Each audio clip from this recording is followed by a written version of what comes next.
د غازی داستان د اموي خلافت په وړاندې د امت د دښمنانو د دسیسې او د اسلام د سترو غازیانو د ایثار او قربانۍ کیسه. سيظل للتاريخ واسم حافل. راځئ د دغه داستان له اتل نعیم سره د بصرې له یو کلي څخه د ترکستان او اسپانیې پورې په ډیرو حادثو او کیسو راوګرځئ.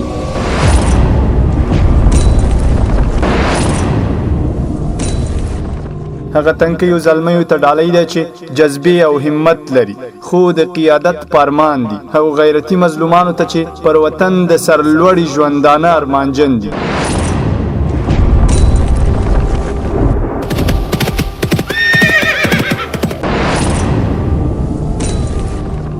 یاد داستان له یک شنبې تر پنج شنبې د شپې پر 9 بجو او بیا ځلې د ورځې 9:30 بجې اورېدلی شئ.